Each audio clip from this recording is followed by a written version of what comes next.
What's going on, guys? Chandler here. So this is going to be my new segment on my YouTube channel called First Listen Review that is taken from my $5 tier full album reactions. So I react to the entire album, and then at the very end I give my overall thoughts and initial thoughts and a score on the album as a whole. So again, if you do like what you see and want to support the channel going forward, head over to patreon.com/ChandlerBurtonEntertainment. This is exclusive to the $5 tier. Again, you get a full album reaction, review, and a whole bunch of other perks as well if you guys are interested. And again, there's always a link down below in the description and in the pinned comment. But with that being said, I hope you guys enjoy the review, and thank you all so much for watching.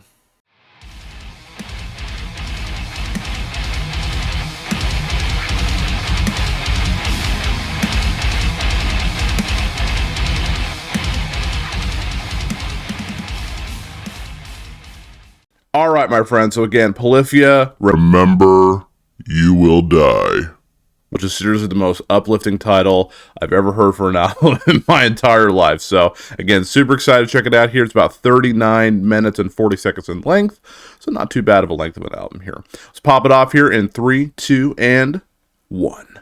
A few moments later. Oh man, dude, that album was so freaking sick. I am so happy that I discovered these guys, because I feel like I really would have missed out, because everybody be talking about them. I'd be like, who's this band? But I'm so happy, so happy that I know who these guys are. This album was absolutely stellar, in my personal opinion, of course. But I'm going to give my first listen review of Polyphia's new album, so stick around for that. That is coming up next. Alright, my friends, so again, we just got done jamming Polyphia's new album, Remember You Will Die. Again, just got done jamming the entire thing. I was absolutely blown away from this album, because I had no idea what to expect. With the singles, we had so much variety, and I was like, I wonder if the rest of the album is going to have that variety. And it does, and that's going to be my first #1 pro on the album, is the variety here. There is so many cool things for everybody to check out. Again, the songs that don't have lyrics on them or vocals like that, you can kind of just imagine like a story in your head. Like, for example, like Playing God, Reverie, Neurotica, All Falls Apart, those types of things. You can kind of like imagine like those. You can just kind of imagine a story in your head. At least I can. Like when listening to the song, I can just imagine like putting lyrics to it here and kind of seeing what the song is all about. And I really like that. I thought that was a really cool thing. And trying to put these songs together couldn't have been an easy task. So props to them for having so much variety on this wonderful album. I would also say that the features on this album are really cool. I do not know the majority of them, but I will say everybody who's featured on this album did an absolutely phenomenal job. Again, I just thought they were all really cool. Just added that more, as I was saying, added more variety to the album. Not that it was ever stale at any point. You know, even the songs that had no words on it, I was still intrigued by. But again, songs with vocals, again, those were fantastic as well. And I thought every single like feature on this album did a wonderful job.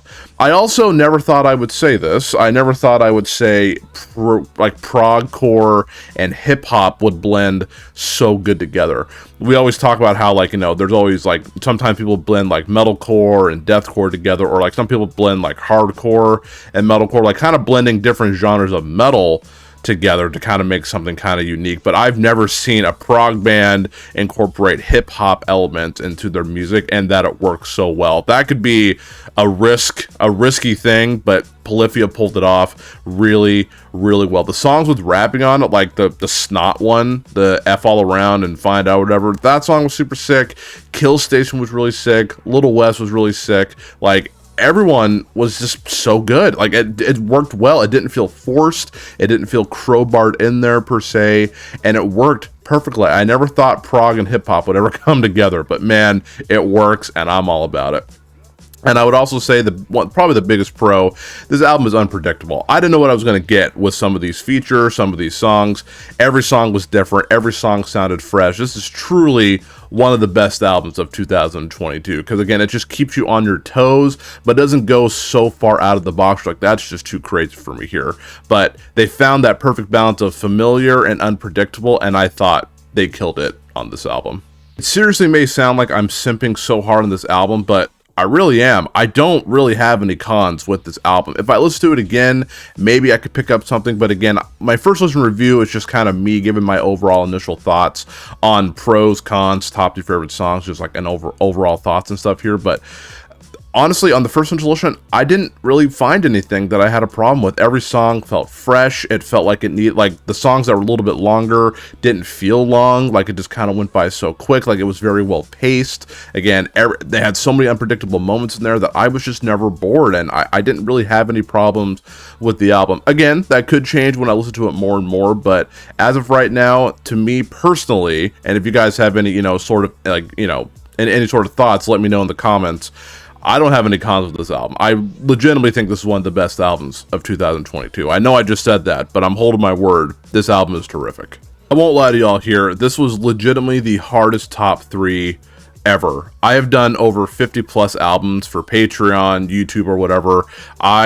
This was the hardest one to do because every song on here absolutely could have fit the mold for a favorite song for me on the album, because I really enjoyed every single song. But I did narrow it down to 3 that I feel are pretty solid for right now. I do feel like it could change in the future, but these are my top 3 as of right now. I would say number 1 is Reverie. I think that song was absolutely just super catchy. It's up there for an erotica with me here. I just thought it was super engaging. Again, another song that doesn't have any vocals on it, but I just imagined like a story playing in my head, and I just loved it. I thought they did a really good job. There's something about it that just really worked for me here.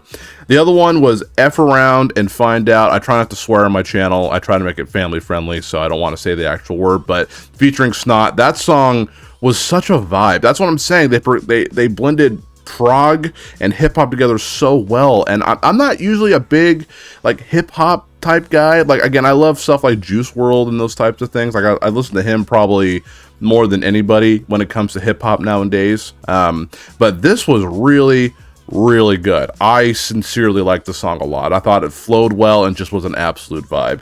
And then I would say, if I'm getting the song name wrong, I'm sorry, Chamara, if I'm saying that correctly here, that would probably be my pick for uploading to YouTube as a clip for people to check out. I absolutely love that song. Probably that might be my favorite on the album as of right now. Again, I have to listen to it, a few more times, but this was seriously the hardest top 3 ever, man.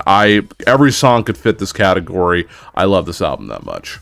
Giving an album a 10 out of 10 really has to be like, it's got to be a superb album. Like, as much as I love Fit for a King, I just jammed their album, The Hell We Create. I did give it a really high score, but I did not give it a 10 because, again, as much as I love that, even when I love a band as much as Fit for a King, I will still come away sometimes with criticism. Or Wage War, my favorite band of all time. I'll still walk away with criticism saying like, okay, like Manic was really good, but there still could be some improvements on the next album, those types of things.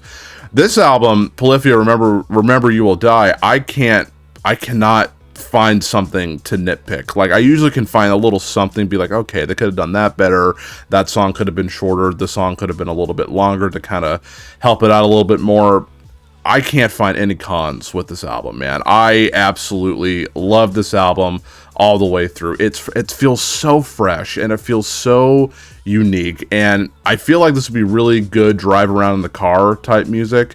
It's hard to do that now when gas is still $4.67 where I live, but when gas gets a little cheaper, maybe I'll pop this album in and jam it around. But jokes aside, well, it's not a joke, gas really is still $4.67, which sucks, but I legitimately enjoyed this album all the way through. Again, I don't have any cons. Like, I really don't. I can't praise this album enough, so I'm just gonna shut up and give it a 10 out of 10. I really enjoyed Polyphia, Remember You Will Die. I think it's the freshest album of 2022, and this is definitely going to probably make the top 5 albums for me of 2022, if not maybe the top 3. I can't praise it enough, man. Seriously, so good.